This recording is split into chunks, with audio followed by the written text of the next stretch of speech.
છે। વડોદરામાં ખુલ્લેઆમ દેશી દારૂનું વેચાણ। સેવાસી નર્મદા કેનાલ પાસે ખુલ્લેઆમ દારૂનું વેચાણ। દારૂ પીનારાઓની લાગી છે લાંબી કતાર। દિવાળી તાણે દારૂ પીવા પડાપડી થતા સ્થાનિક લોકો પરેશાન છે। ગામના જ એક જાગૃત નાગરિકે વિડીયો બનાવીને વાયરલ કર્યો છે। સ્થાનિક પોલીસની કામગીરી સામે પણ સવાલ ઉઠ્યા છે। તો હાર્દિક જોડાય છે ફોન લાઈન પર। હાર્દિક, દારૂ પીનારાઓની આજે કતાર જોવા મળી રહી છે, શું કહેશો? કયા પ્રકારની પોલીસની કામગીરી છે અહીંયા? બિલકુલ, જો તાલુકા પોલીસની વાત કરીએ તો બુટલેગરો માટે જો સૌથી કોઈ સુરક્ષિત સ્થળ હોય દારૂનો ધંધો કરવા માટેનું તે તાલુકા પોલીસ સ્ટેશનની હદ વિસ્તાર છે। એનો જે જીવતો જાગતો પુરાવો છે।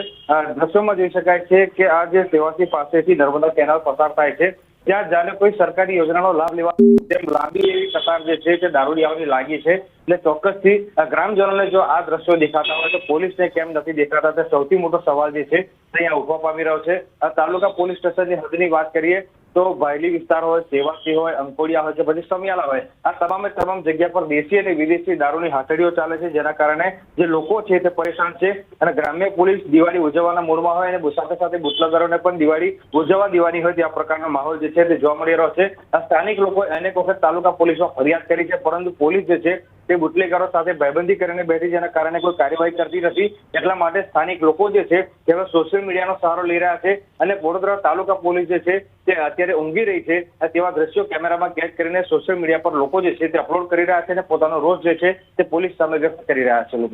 હાર્દિક, આશ્ચર્યની વાત તો એ છે કે આ ગાંધીના ગુજરાતમાં એક તો દારૂબંધી છે, પરંતુ વડોદરાના દ્રશ્યો કે જાણે ચાની લારી ખોલીને બેઠા હોય એ પ્રકારથી સામે દારૂ વેચવામાં આવી રહ્યું છે અને આટલી મોટી સંખ્યામાં લોકો ત્યાં ઊભા પણ છે દારૂ લેવા માટે।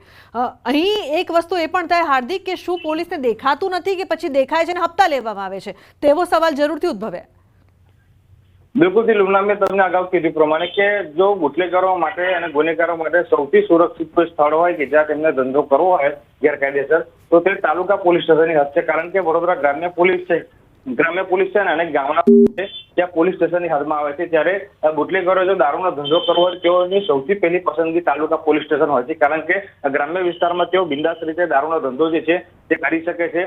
આડે દિવસની વાત કરીએ તો આડે દિવસે પણ બુટલેગરોની અવર જવર સતત કેટલીક વખત તાલુકા પોલીસ સ્ટેશનમાં પણ જોવા મળી રહી છે અને આ પ્રકારના વિડીયો પણ ભૂતકાળમાં વાયરલ થઈ ચુક્યા છે। એટલે ચોક્કસથી તાલુકા પોલીસની નિષ્ક્રિયતા જે છે તે અહીંયા થતી થઈ રહી છે। બિલકુલ, હવે સવાલ એ થાય છે હાર્દિક કે આ દ્રશ્યો તો સામે આવ્યા છે, આપણે પ્રસારિત પણ કરી રહ્યા છે, પણ શું કોઈ કાર્યવાહી કરવામાં આવશે કે દર વખતની જેમ કાર્યવાહી કરીશું કહીને સંતોષ માની લેશે અને ફરી જ આવી ઘટનાઓનું પુનરાવર્તન થશે?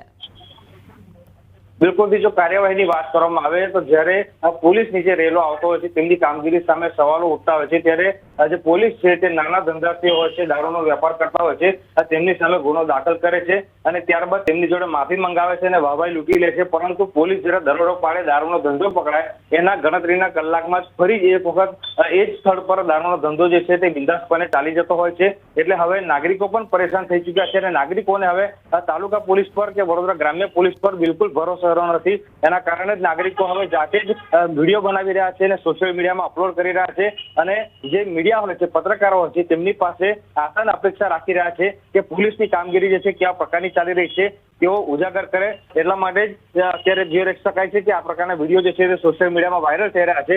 હવે આ વિડીયો વાયરલ થયા બાદ જિલ્લા એસપી છે તે તાલુકા પોલીસ સ્ટેશનના જે કર્મચારીઓ છે તેમની સામે કયા પ્રકારના પગલાં લે છે તે સૌથી મોટો સવાલ જે છે તે અહીંયા ઉભો થઈ રહ્યો છે।